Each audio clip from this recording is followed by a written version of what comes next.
Hollywood, the land of dreams, or is it? Beneath the glitter of red carpets and golden Oscars lies a darkness so chilling it would shame any villain on screen. And no one exposed it better than Paul Newman. The blue-eyed icon once revealed a shocking truth. The stars we worshipped weren't all heroes. Some were monsters hiding behind million-dollar smiles. Today, we're uncovering the most evil actors of Hollywood's golden age: predators, abusers, manipulators, and the chilling secrets they fought to keep buried. But here's the real twist. Was Newman the brave whistleblower we believe? Or did he carry a secret even darker? Watch till the end, because what you're about to hear will shatter the Hollywood fairy tale forever.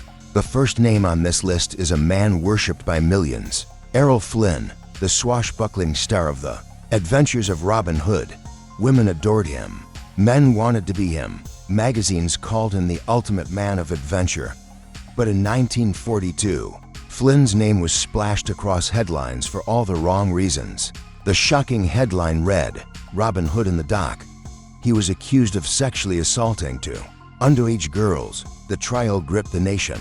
Reporters described scenes from his Hollywood Hills parties, rooms thick with smoke, laughter echoing through the night, and faces far too young for what was happening inside.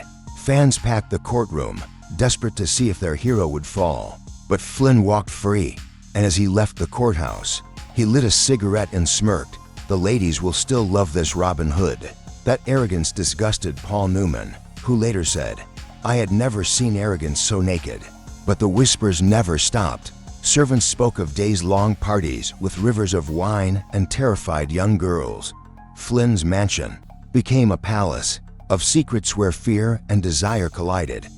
When he died in 1959, at just 50, the coroner wrote that his body was like that of a 70-year-old man. Hollywood mourned a legend, but behind the eulogies were whispers. If those walls could talk, they'd tell stories no one could stomach. If Errol Flynn was the charming predator, Joan Crawford was the cruel queen. On screen, she was elegance personified. Off screen, a nightmare mother. Paul Newman once told a reporter, "Never believe that an Oscar can hide the darkness within a family," and he was right. Crawford won her Oscar for Mildred Pierce in 1946. That night, the cameras adored her. But hours later, in her Brentwood mansion, hell broke loose. A maid revealed years later she dragged her daughter out of bed, forced her to sing the national anthem, and when she faltered, Joan slapped her so hard the crack echoed through the house. Christina Crawford's memoir, Mommy Dearest, would later confirm the horror whippings with wire hangers, forced kneelings in front of crucifixes, endless punishments for imagined sins. Hollywood painted Joan as the perfect mother, even putting her on magazine covers surrounded by her adopted children. But those smiles were masks hiding bruises. When Joan died in 1977, her will left her to most abused children nothing. The note read, "For reasons which they well know." Paul Newman summed it up chillingly. She found ways to punish her children even after death. Next came the king of Christmas, the man whose voice defined the holidays. Bing Crosby, the man who gave us White Christmas, the best-selling song of all time. On stage, he was warmth and charm. But inside his lavish Beverly Hills home, his children lived in terror. Gary Crosby wrote in his memoir, "Every night I prayed he wouldn't come upstairs. When he did, the nightmare began. He beat them with belts, no hugs, no love, just cold control." Two of Bing's sons, Dennis and Lindsay, would later take their own lives. One left a note that read, "Every Christmas, the nightmare came back. I'm tired." And yet, Hollywood stayed silent. The king of Christmas had to stay pure in the public eye. Studios buried the truth. Paul Newman was furious. Don't blame his childhood. He did it because he enjoyed the power. Power, that's the theme you'll see again and again. Power. To charm, to control, to destroy. And then there was Marlene Dietrich. The name dripped with allure: the tuxedo, the smoky voice, the icy stare. She was Hollywood's goddess of seduction. But behind the glamour, she was a manipulator. Every relationship was a power play. Men, women, it didn't matter. She used them, drained them, discarded them. Writers like Eric Maria Remarque lost fortunes. French singer Edith Piaf spiraled into pills and despair after Dietrich walked away. Even Hollywood's Ice Queen Greta Garbo withdrew into isolation after their rumored affair ended. Dietrich's own daughter wrote in her memoir, "I grew up watching her use people like props." Paul Newman described her perfectly. Marlene treated human emotion like playing cards, and she played better than anyone. And what about Mickey? Rooney, America's golden boy, the face of innocence, MGM's money machine. But Elizabeth Taylor saw a different side when she was just 14. She later admitted, "He terrified me." After National Velvet made Taylor a sensation, Rooney then, in his mid-20s, pursued her relentlessly. Her diaries revealed sleepless nights and a feeling of being trapped in MGM's cage. Hollywood protected Rooney at all costs. He was the studio's golden goose. Columnists who hinted at his behavior were silenced overnight. Decades later, when asked about Rooney, Paul Newman said, "Hollywood has smiles that hide darkness. Mickey Rooney was the proof. If Mickey Rooney haunted young girls with obsession, Kirk Douglas was worse, the ultimate Hollywood hero, the mighty Spartacus." But behind the scenes, Douglas was rumored to be a predator. The most shocking allegation? That he assaulted a 15-year-old Natalie Wood at the Chateau Marmont.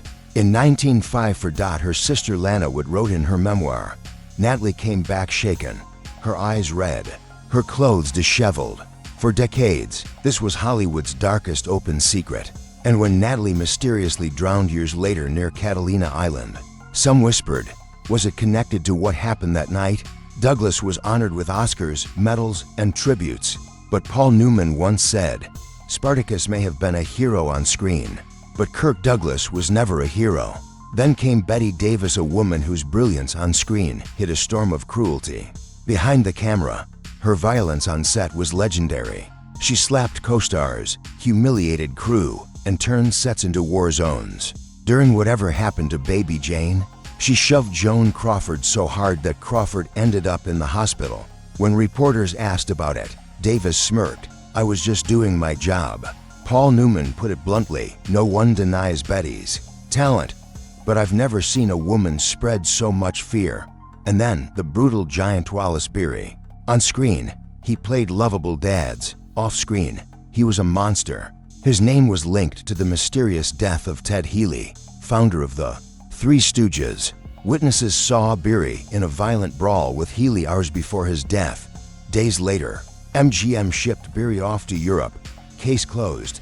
He also tormented child actors, slapping, tossing, bruising them for fun. But Hollywood stayed silent. Before sound came to film, Gloria Swanson was queen, but her ego wrecked lives.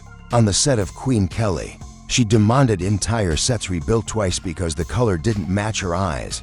The film collapsed. Hundreds lost their jobs, and Swanson? She kept shopping for diamonds while America starved in the Depression. Paul Newman summed it up. Some stars think luxury keeps them at the top, but Hollywood never forgives those who destroy others to feed their ego. And now the most chilling twist of all. Sal Mineo, the rising star from Rebel Without a Cause, a man once called the next James Dean. But in 1976, Mineo was stabbed to death outside his West Hollywood home. Police said robbery. Case closed, but whispers told another story. Mineo's diary hinted at a secret affair with Paul Newman. One line read, "I love Courtney, but Newman is my greatest fear." After Mineo's death, his apartment was ransacked. The diary vanished, and according to leaked financial records, a large sum of money moved from a Newman-linked account to an unknown destination. Newman always denied involvement, but his chilling words on 60 Minutes still echo. Hollywood killed Sal. Not with a knife, but with silence. Was that an accusation or a confession? Hollywood wasn't just about dreams, it was a stage where devils wore diamonds. And silence killed careers. So tell me, what do you think? Were these legends true heroes or monsters hiding behind million-dollar smiles? Was Paul Newman a fearless truth-teller, or was he protecting a secret darker than any film noir? Drop your thoughts in the comments, I'm reading them all. If this shocked you, hit that like button. Share this video with someone who still believes in the Hollywood fairy tale, and subscribe with the bell on, because the next name we uncover might be the idol you still admire. Thanks for watching.